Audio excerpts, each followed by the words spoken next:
This is Josh White with JW Math Tutoring. In today's video, I'm going to go through 10 problems from the March 2025 Digital SAT Math section. So let's go ahead and get right to it.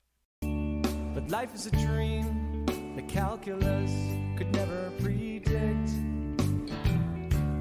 Just before I begin going through these problems from the March 2025 Digital SAT Math section, this is worksheet video number 4.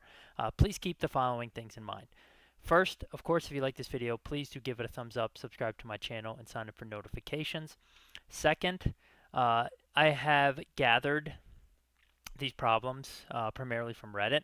So they're all self-reported, and therefore there might be missing information that I don't have in the problem because I don't have an actual copy of the official test in front of me. So I've tried to make them as workable and as realistic as possible, but again, you might see slight variations based on some of these questions if you had ones that you recognize from when you took the test back in March a couple weeks ago.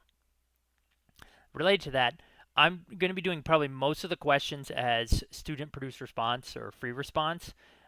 Some are multiple choice where students have pointed out their multiple choice or given the specific answers, but in general, I'm doing most of these, like I said, as free response. And what that means is if a question was actually multiple choice on the test, then there might be other solution methods that you could use which are not available when it's free response. Okay, so just keep that in mind. There could be other ways to solve these if you were given the possible answer choices.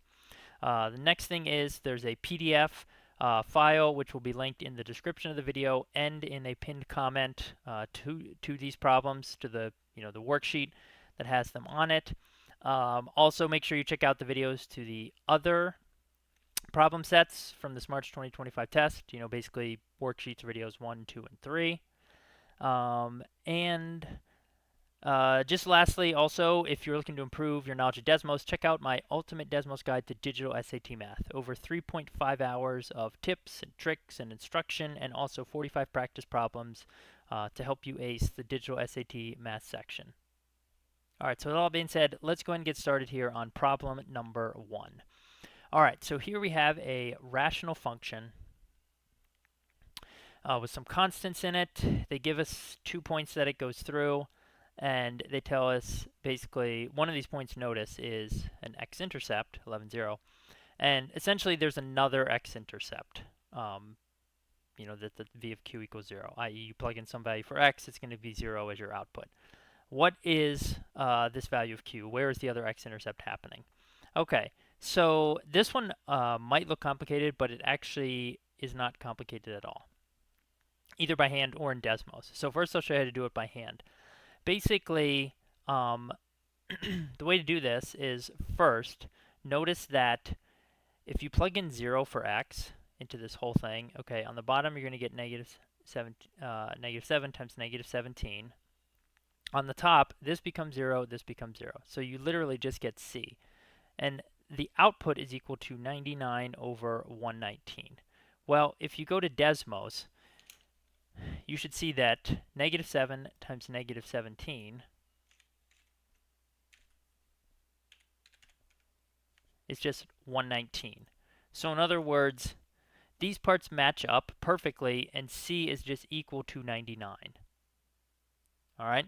So now we know the top is whatever, x squared plus bx plus 99. And here's the other important fact, or the other important thing to remember. So one of the x-intercepts is 11, 0, right? Again, the x-intercepts are the values you plug in for x that are going to give you 0 as your output. That's only going to happen when you get a 0 in the numerator. So we can ignore the denominator for this purpose. Okay? So in other words, we're taking the numerator and we're setting it equal to 0. Now, we know that one of the zeros is positive 11. That corresponds to a factor of negative 11. Or in other words, another way to think about this is, I'm taking my quadratic expression here, and I'm basically putting it in x-intercept form, which is like x minus p, x minus q. One of the intercepts is 11. So now I just need to find what the other one is in order to give me a 0. So notice, since I know that the c-value is positive 99, the number in here has to multiply by negative 11 to make positive 99. So it has to be negative 9. So therefore, the other x-intercept, or in other words, the value of q in this problem, is just going to be 9. So that's it. Basically it factors into x minus 11 and x minus 9 on the top. And then, of course, a factor of x minus 9 corresponds to an x-intercept value of positive 9. So that's just your answer. Now, of course, we could go to Desmos. Let me actually just erase the problem so we can see the full thing here. Let's delete this. All right. So what I'm going to do is I'm just going to make a table. I'm going to put my 2 points in the table. Okay, then I'm going to do regression. I'm going to do it manually because it doesn't match one of the preset forms. So on top we're going to have x1 squared plus bx plus c, bx1 plus c. And on the bottom we're going to have x minus 7, x1 minus 7, x1 minus 17. Okay, we're not honestly concerned about the b and c values here. What we're really concerned about is where are the x-intercepts of this graph. We're concerned with it generating the graph, okay? And so if you notice, you zoom in here, okay, here's one, here is the other one right here, 9, 0. So we got 11, 0, we got 9, 0. Ignore this. This is just a maximum point that it's making clickable. So this just confirms the other value of q, which has a y value of 0, is positive 9. So this is how you could do the entire problem in Desmos. All right, next up, we have 2 rectangular prisms which are similar. So I'm just going to make a little table over here. Prism X, prism Y. I'm going to make a thing for surface area. I'm going to make a thing for volume. And actually, I will make another column down here for scale factor. Actually, I changed my mind. I'm going to make a column for scale factor. Or for, well, you'll see. It'll be the area factor, the volume factor, and so on. All right, whatever. Okay, so let's fill in some things here. Surface area prism X, 50. Surface area prism Y, 200. Volume of prism Y, 2400. Okay, what's the volume of prism X? So here's the approach we take to figure this out. We divide the large surface area by the small surface area, i.e. 200 over 4, 200 over, over 50, which gives us 4. I won't delete that. There we go. Therefore, the area factor, okay, is equal to 4, i.e. the area of the larger is 4 times the area of the smaller. What that means is the scale factor is going to be equal to the square root of that, okay? Because the scale factor basically is equal to the square root of the area factor, or another way to think of it is scale factor squared is equal to the area factor. So you square root both sides, then the scale factor is just the square root of the area factor. What that means is the scale factor is equal to 2, which is the square root of 4. Okay? Now, where we use that is the fact that the volume factor, i.e. the ratio of the volumes, is equal to the scale factor cubed. So we have to take this 2 and we cube it, and that becomes 8. So the volume factor between these two volumes is 8. That means the volume of y is 8 times the volume of x. So in other words, I'm just going to take 2400 divided by 8, and that is 300. That will be the volume of the smaller prism, i.e. prism X. That is your answer, and that is what you will fill in. And that's basically how you relate these various things. Again, you take the area factor, you use that to find the scale factor, which is the one-dimensional, kind of linear multiplier between side lengths. and then you use the scale factor to find the volume factor, and then you use the volume factor and the volume to find the larger volume to find the smaller volume and get 300. All right, next up, let's take a look at question number 3. So here you have a quadratic equation, and it has two constants in it, p and w. And you're told about the solutions, that they're basically opposite values of each other, like 10 and -10, 5 and -5. And they want to know what are all the possible values of w that could be true here. So the first thing I'm going to do is I'm going to get this expression equal to 0. So I'm going to add the px over to the other side, and I'm going to subtract the w. All right, and now I'm going to note that this is a. Technically, b is 112 plus p if you factored the x out as a common factor, and then this whole thing is my c. Okay, the reason I'm identifying that is because we're going to use the product of roots shortcut formula, which is c over a. So, per the equation, that is just 42 minus w over -4. Now I can set that equal to the actual product when I multiply w over 2 times -w over 2, which is going to be -w squared over 4. Now, we can just go ahead and solve this equation for w, and that will give us our answers. So, if you can notice, the 4's cancel out, except this is the -4, so that technically means that there is a negative that's going to apply to both terms on this side. So in other words, it's going to be -42 plus w equals -w squared. So then if I move the w squared over, I'm going to get w squared plus w minus 42 equals 0. Now from this point, you could just go to Desmos and you could solve it in Desmos, or you can just factor it. It's going to be w plus 7, w minus 6. So w equals -7 or w equals positive 6. So there are two possible correct answers you could give for this problem. One right here and one right here. I mean, the thing is, p ends up having to equal -112 because the only way you get opposite values like this is technically when the expression can be factored as a difference of squares. And the only way that happens is when the b term essentially is 0. Because if you think about it also, the sum of the two roots is equal to -b over a, and if you add these together, you get 0 over 2. W plus -w, 0, it cancels out. Therefore, b has to be 0, which means that the p has to be -112. So this whole term in the middle drops out. So I guess I don't know of an exact way, though, to solve this in Desmos if you realize that. Okay, so now, if you do realize that, though, there is actually a shortcut you can use to get the answers in Desmos, and that would be the following. So if you realize, again, you have to realize that p, you have to solve and basically get that b is 0 and p is -112.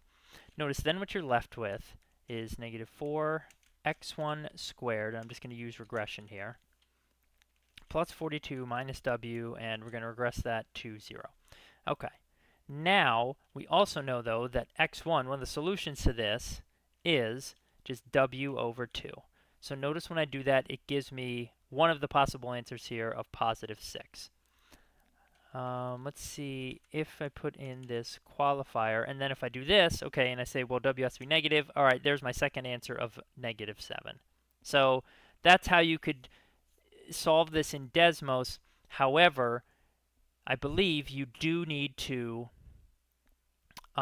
solve first to find that b equals 0, which then lets you determine that p equals -112, or basically that the whole thing cancels out. I guess you don't need to know that p equals -112. You just need to know that this entire term drops out, and it's going to factor as a difference of squares. And then once you get to that point, you could technically go into Desmos. You don't need to set up the product of solutions equation.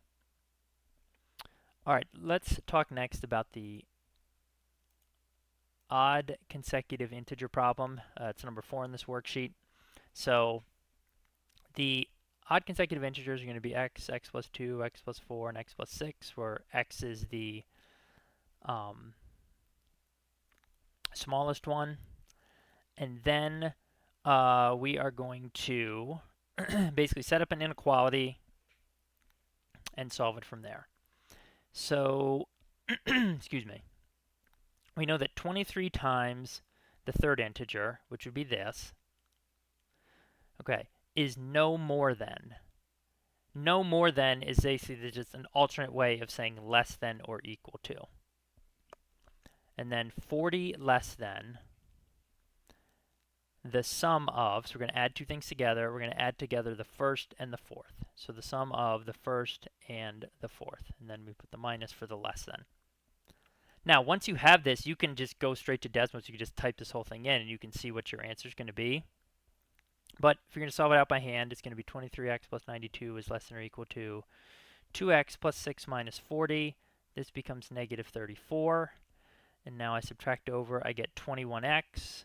Moving that over, and when I subtract over 92, I should get, let's see here, negative 126, and divide by 21.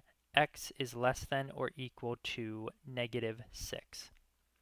So what's the first odd integer we come to, which is less than or equal to negative 6? And that is going to be negative 7. So that is going to be the correct answer to this problem. Basically, negative 7 is the greatest possible value for the smallest integer, meaning like we have negative 7, negative 5, negative 3, negative 1. Those are going to satisfy this inequality. There are obviously other ones like negative 9, negative 7, negative 5, negative 3, but they want the largest or greatest possible value for the smallest integer, which is going to be negative 7, because that's greater than negative 9. Okay, so again, correct answer for this is negative 7. And just the last thing I will show you,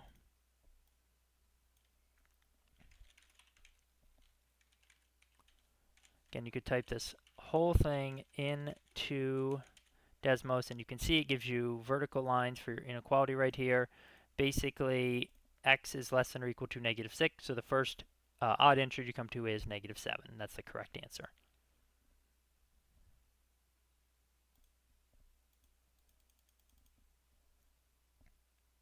All right, next let's look at question number 5. So this one, basically, you have this plant. It's 99 centimeters tall initially, start of a day. Then it grows 3 centimeters per hour for 4 hours. And then 3 centimeters per hour, 4 hours. And then for the next 24 hours, it grows at another rate of 2 centimeters per hour. All right, so which equation below shows the height, which is basically h, in terms of x, which is the number of hours since the start of the day, and basically x is defined to be between 4 and 28. All right, so what's going on here is, notice I've already kind of written this out. We have 99, that's our starting value. Then 3 centimeters per hour times 4 hours, that's going to be the growth over the next 4 hours, which is just going to be 3 times 4, or 4 times 3. And then the 2 centimeters per hour, so that's going to be just the number 2. But the key is here, you don't just multiply it by x, because x is the total number of hours that have passed or elapsed since the start of the day. We want basically this 2 to only be multiplied by like the number of hours past the 4-hour mark, because the 2 centimeter per hour growth rate only starts once it has reached 4 hours. So that's why it has to be multiplied by x minus 4. So the correct answer for this is going to be letter C. Now, an alternate way you could do this problem is by picking numbers. You could say, let's let x equal 10. Okay, so it's been 10 hours since the start of the day. How tall would this plant be expected to be? Well, 99, it started out 3 centimeters for 4 hours. Okay, got an extra 12 centimeters. And then there's another 6 hours where it grew at 2. So it's going to add another 12 centimeters to that. So its total height would be 123. Then we go through the answer choices, and we basically, just plug them in. And again, for x here, I am plugging in 10. So notice the first one is wrong. It's 111. We're, again, looking for the value of 123. So now for the second one, I have to put a plus 3. Notice this is 114. It is not 123. It's wrong. Third one. Now notice I do get 123. This is correct. And then for the last one, notice here I get 131. This is incorrect. This does not match. So this just confirms that the correct answer is letter C. Next, let's look at question number 6. Here you have basically a radical equation. I tell you it has one real solution, and they want you to find the value of 4k. So main way to do this is to square both sides. Square root's going to cancel out on the left side. On the right side, you're just going to FOIL this. It's going to be x squared minus 37x minus 37x, and then plus 1369, which is 37 squared. This I'm just going to combine to minus 74x. Okay. Now, we're going to get everything equal to 0. So I'm going to bring everything over to the right. So I'm going to add x. That's going to make this minus 73x. And I'm going to subtract k, plus 1369 minus k.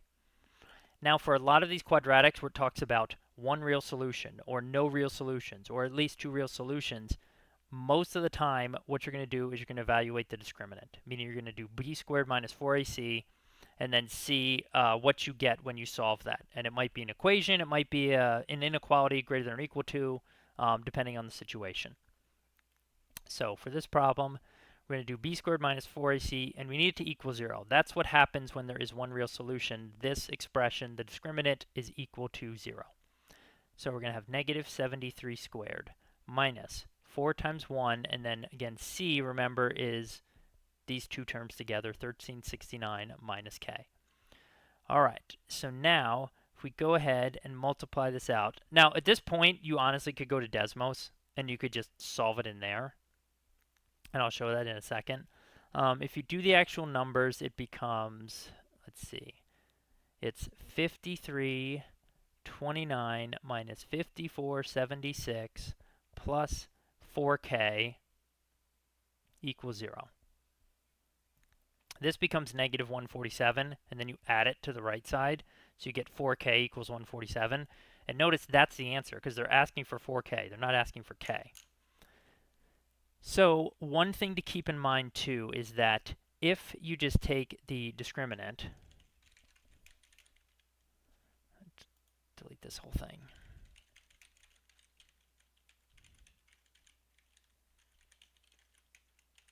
Okay, so if you go ahead and do this, notice it just gives you k. You have to remember to find 4k. So just type 4k and it'll give you 147. Don't put down k as your answer. That's not going to be correct. So this is how you could do it, at least part of it, in Desmos. All right, next up, let's talk about question number 7. So here you have a question, linear function, where this gives the relationship between degrees Fahrenheit and degrees Kelvin for something. And they tell you that a temperature increases by 7.9 degrees Kelvin. How much does that cause the Fahrenheit temperature to increase?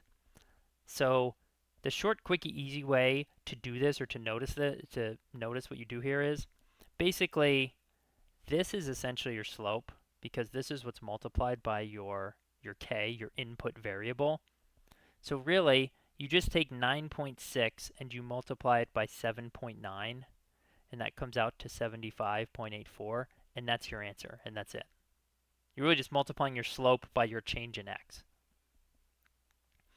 Now, if you don't recognize that, an alternate way to do this is just go to Desmos, type in the original function. I'm going to do it as f of x, not f of k. Okay, And now all we need to do is find the difference between two temperatures that are 7.9 degrees apart. So obviously the easy way to do that would be just f of 7.9 minus f of 0. And you can see it gives us the answer there of 75.84. But let's just check it with two other numbers. So let's say I used 10 for my smaller value before the increase, and then I added 7.9 to that, so I get 17.9. Notice, again, I get the same answer, 75.84. So this is just how you could do the entire thing in Desmos. Let's look next at question number 8. So this is actually a fairly straightforward question because you have a polynomial. They tell you it goes through these 2 points, and so they want to know what's a factor of this polynomial. Well, notice here, 12 is an x-intercept because it has a y-coordinate of 0. And hopefully remember, so I've mentioned this in this video and other videos, that when you have an x-intercept of c corresponds to a factor of x minus c. So therefore, if the x-intercept is 12, the factor will be x minus 12. So the correct answer for this one is just letter D, and that's it. There's nothing more to do. All right, let's look now at question number 9. So this one, I did not get all the details for it, but I tried to, I think, set it up or work it out as best I could to understand it. So essentially what's going on here is you have two perpendicular lines, okay, and they intersect at some point.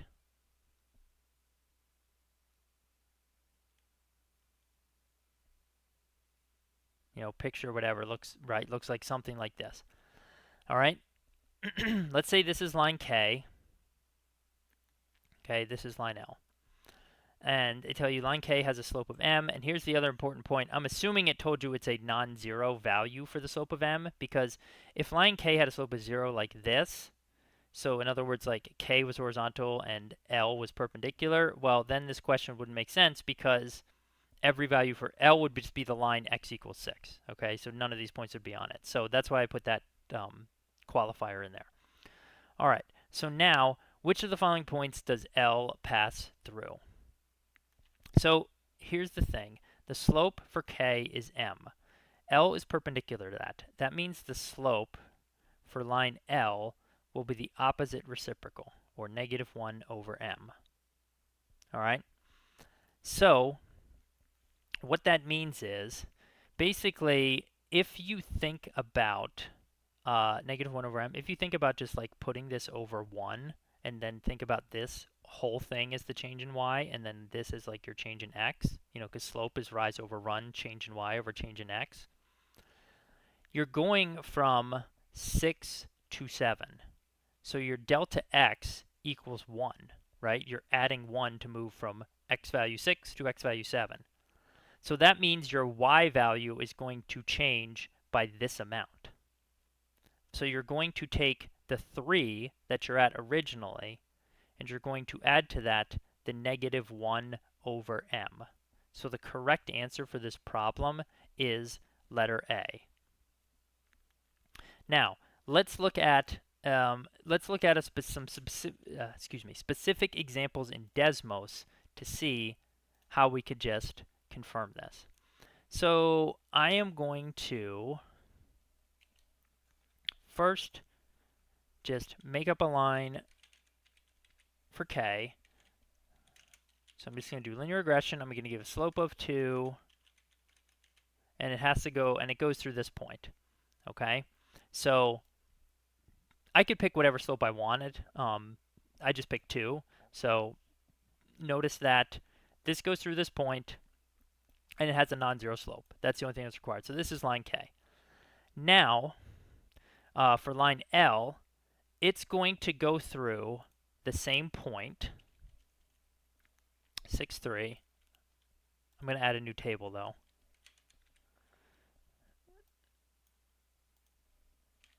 And the key is its slope is going to be basically the opposite reciprocal of the line K. So in other words, I take 2 and I flip it to make 1/2, and then I put a negative in front of it. Okay, So now I have both lines graphed here. K is the positive slope line, L is the negative slope line. So now I'm seeing, okay, so now I want to see where is the point on line L that has an x-coordinate of 7. So let's just graph x equals 7 and see where it intersects. So notice it's right here. It's at 7, comma 2.5. All right? So 7, comma 2.5. So remember, m was equal to 2. So now I just need to go through all these y coordinates and just plug in 2 for m and see which of these expressions gives me 2.5. So the first one, 3 minus, and what I'm going to do is I'm going to define m here as 2. Then I can just type the expressions with that. So 3 minus 1 over m. Notice, that gives me 2.5. That confirms that's the correct answer, but let's just prove that the others don't work. So notice for b, it's 1 over m, 3.5. Nope. Now for c, 3 minus m, 1, wrong. 3 plus m, 5, wrong. Okay, so that's just an alternate way you could look at this and you could prove it.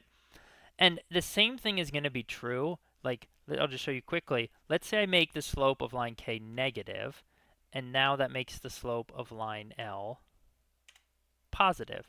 Now, notice the y-coordinate is 3.5. So if I go through my answer choices, again, remember this was negative 2. So now, if I do 3 minus 1 over m, notice it's 3.5. That matches. That just confirms again that A is correct. It doesn't matter also if the slope is positive or negative. It's going to work either way. All right, let's look at the last problem here, number 10 from this March 2025 worksheet, video number 4. Here we have a quadratic equation with some constants in it. We're told the sum of solutions is equal to this expression. Okay, what's the value of k? So this, again, this looks like a difficult problem, but if you know the formula for sum of solutions, the shortcut formula, negative b over a, it is actually not that difficult. Because what we're going to do is, we're going to say, okay, notice, this whole thing is b right here. Even though it already has a b in it, this whole thing represents the b value in this quadratic. So you can put the negative, here's the thing to be careful with. Notice there's the negative in the formula, then there's also a negative in the b value itself. Okay, so it looks like this. And then a is just 2. And then we set this equal to k times 2a plus b. First of all, notice the two negatives cancel out. They become positive. Also notice, 2 divides into each of these numbers, and it becomes 20a plus 10b. All right, now you can divide both sides by 2a plus b, because we're trying to solve for k. Notice it doesn't cancel out as it's written. However, you factor the top by pulling out a 10 from each term. And that gives you 2a plus b. So this gets factored, and then notice 2a plus b matches up and cancels. K is just equal to 10. So this is the correct answer. This is what you would grid in, or not grid in. This is what you would type in for this problem. All right, so I hope you enjoyed the solutions to this March 2025 Digital SAT Math worksheet video number 4. If you have any questions or comments, please do leave them below. Also, if you like this video, please do give it a thumbs up, subscribe to my channel, and sign up for notifications. And be sure to check out the videos for parts 1 and 2 and 3 from the same test, March 2025. And lastly, of course, if you're looking to improve your Desmos skills, please check out my Ultimate Desmos Guide to Digital SAT Math. It's over 3.5 hours of tips and tricks and instruction and 45 practice problems to help you ace the Digital SAT Math section.